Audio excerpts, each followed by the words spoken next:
Hello मित्रों, welcome my channel. आज हम लोग एक ऐसी पौराणिक कथा के बारे में जानेंगे जो ऐतिहासिक है, पौराणिक है और आध्यात्मिक भी है।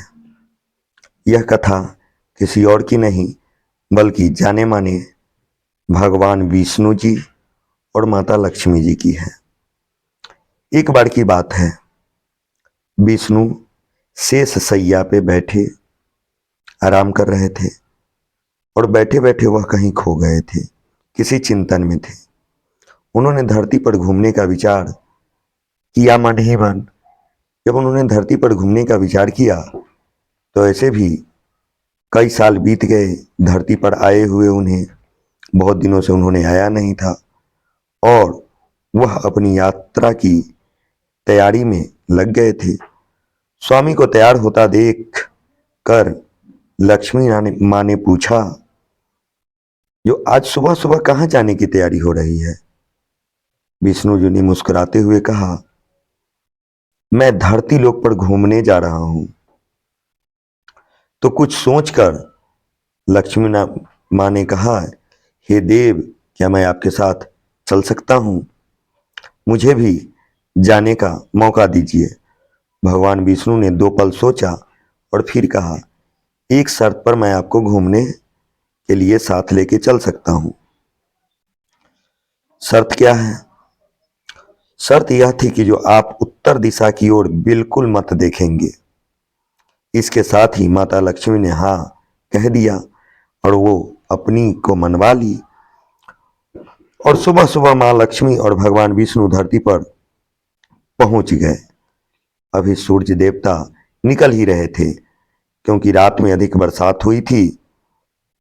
बरसात हटी थी, चारों ओर हरियाली ही हरियाली छाई हुई थी। प्रकृति का स्वभाव बड़ा ही निर्मल था। उस समय चारों ओर बहुत शांति थी और धरती बहुत ही सुंदर दिख रही थी। और लक्ष्मी जी मंत्रमुग्ध होकर धरती को देख रही थी और यह भूल गई कि पति को क्या वचन देकर वह आई थी। और चारों ओर देखती हुई कब उन्होंने उत्तर दिशा की ओर देखने लगी, पता ही नहीं चला।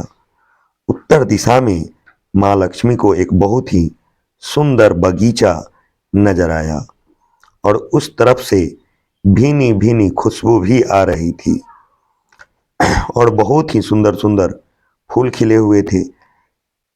यह एक फूल को का बहुत बड़ा खेत था और मां लक्ष्मी बिना सोचे समझे उस खेत में चली गई और एक सुंदर सा फूल तोड़ लाई। लेकिन यह क्या, जब लक्ष्मी मां भगवान विष्णु के पास पहुंची आई तो भगवान विष्णु के आंखों में आंसू थे और भगवान विष्णु ने मां लक्ष्मी को कहा कि कभी भी किसी से बिना पूछे उसका कुछ भी नहीं लेना चाहिए। यह अपराध होता है, चोरी होता है। और साथ में आपने मुझे वचन भी याद दिया था, वह आपको याद होना चाहिए। माँ लक्ष्मी को अपनी भूल का पता चला तो उन्होंने भगवान विष्णु से इस भूल के लिए माफी मांगी। तो भगवान विष्णु ने कहा कि जो तुमने भूल की है उसकी सजा तो तुम्हें जरूर मिलेगी। जिस माली के खेत से तुम बिना पूछे फूल तोड़ लाए हैं, यह एक प्रकार की चोरी है। इसलिए अब तुम 3 साल तक माली के घर में नौकर बन करके रहो। उसके बाद मैं तुम्हें बैकुंठ धाम में वापिस बुलाऊंगा। मां लक्ष्मी ने चुपचाप सर झुकाकर हाँ कर दी और मां लक्ष्मी एक गरीब औरत का रूप धारण कर लिया। धारण करने के बाद उस खेत के मालिक के घर गई। घर क्या था? वह एक झोपड़ा था और उस मालिक का नाम था माधव।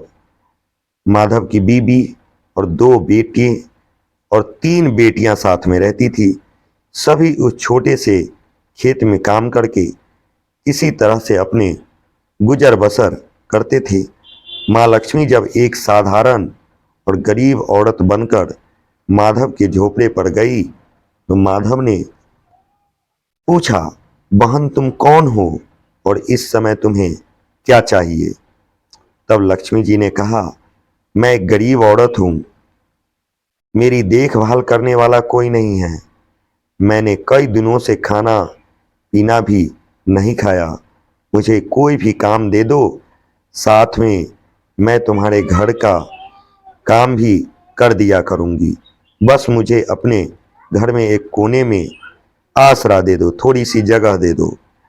माधव बहुत ही अच्छे दिल का मालिक था, उसे दया आ गई, लेकिन उसने कहा, बहन मैं तो बहुत ही गरीब हूँ, मेरी कमाई से मेरे घर का खर्चा मुश्किल से चलता है, लेकिन अगर मेरी 3 की जगह 4 बेटियां होती तो भी मैंने गुजारा करना ही था मुझे।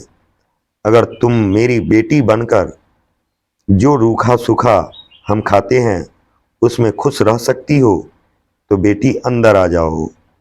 माधव ने लक्ष्मी जी को अपने झोपड़े में शरण दे दी और लक्ष्मी माँ ने 3 साल उस माधव के घर पर नौकरानी बन करके रही।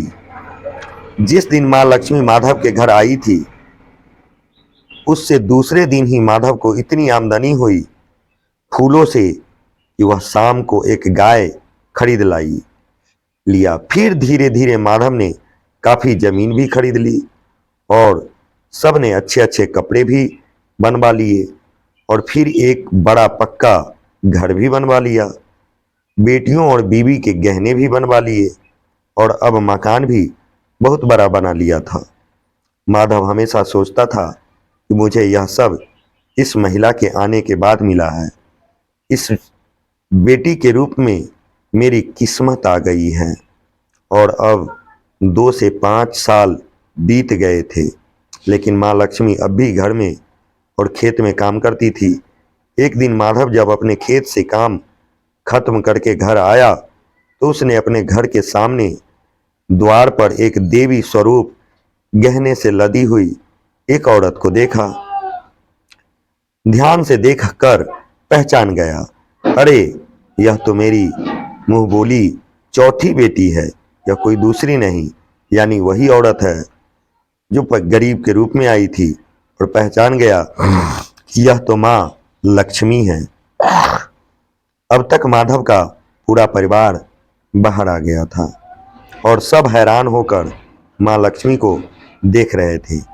माधव बोला, माँ हमें माफ कर दो, हमने तुमसे अनजाने में ही घर और खेत में काम करवाया है।